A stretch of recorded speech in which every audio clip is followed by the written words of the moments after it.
Hey there, and welcome back to another guitar session with Jason Carey. Today we're talking about C major scale and what we can do with all of the chords when we play them in a progression in the open position of the guitar. We can teach it to our guitar player friends who will then in turn feel good about playing this accompaniment pattern behind us while we play solos, and then we can return the favor for them. Okay, so without further ado, let's get going. So we have the C major chord, right, which is, the 3, 2, 0, 1, and then open high E string. We're going to choke out the low E string with the, the tip of the third finger. So we're starting with the chords, and the chord sequence you can download. There's a link for the free tablature below. So if you have to, I'm just going to zip right along because some of us know these chords and some of us don't. If you need time to pause, and really look at these chords, go ahead and pause, okay? The next chord is G with B in the bass. Fret 2, open, open, and then 3 on the B string. And then you can either play the high E string on fret 3 as well by laying that fourth finger over, or you can just leave it blank. Choke it. Same thing we're doing with the low E string. And then A minor is open A, 2, 2, 1, and then open high E string. And then we're moving up to F.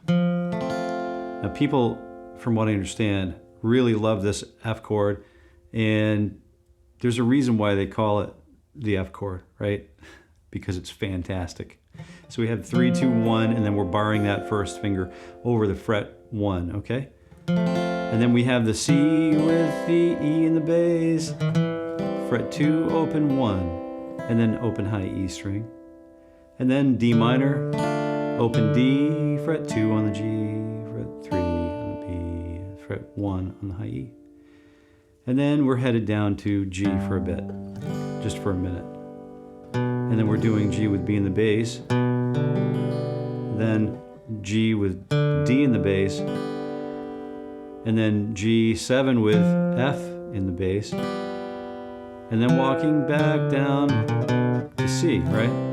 And so that's the basis for this chord progression, and we can take this wherever we want. Also, you can visit evergreenguitar.com and search for your favorite guitar lesson. If it's not there yet, just let us know. This really thin pick is making a huge difference in this presentation.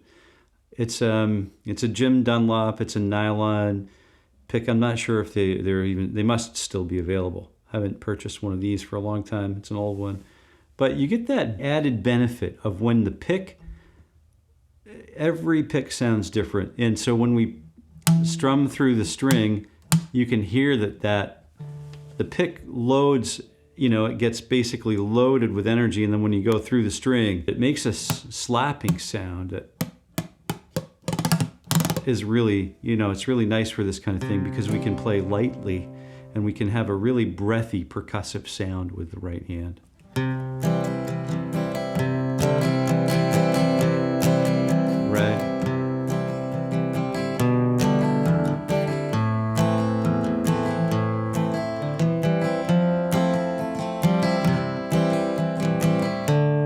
So here's the chord progression. We're going to get it started next time around.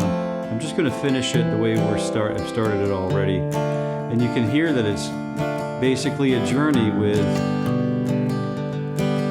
all the way around the horn to the beginning of the C major scale again with a C chord, and then G with B in the bass, and then A minor 7. You can alternate bass line if you want to.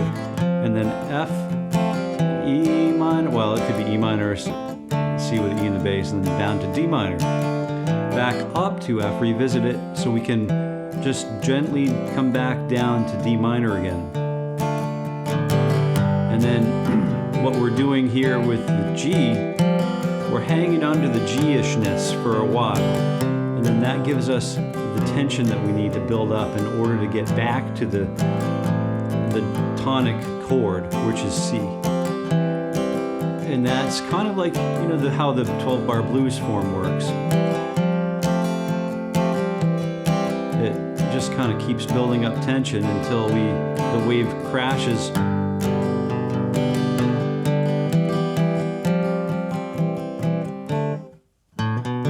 Over, the beach. So this is how I would play this.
Open it up, you know.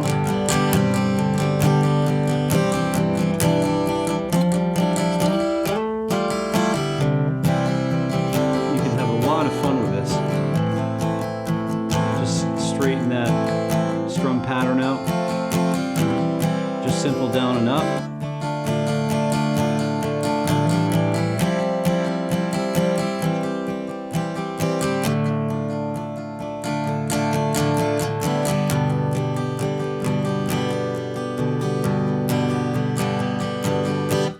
Or you could do some palm muted thing.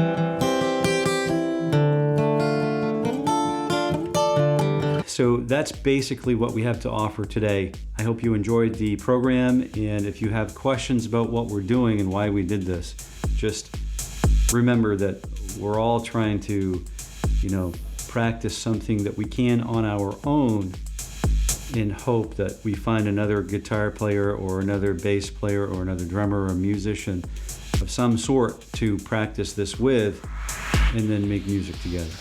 Okay, so that's the end goal. And this is a great chord progression that I started teaching my students in around 1997.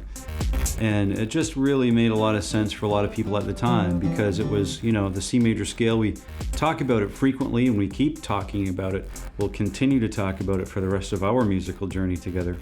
And we just want to re-examine C wherever we can, because once we really know C, we can apply all of those principles that are common to C across all of the other keys. If you do have questions, leave them below in the comments here. We're very excited about this. If you wanted to follow up and visit evergreenguitar.com, we'd be very happy to have you there, and we're looking forward to some feedback about what you would like to see there.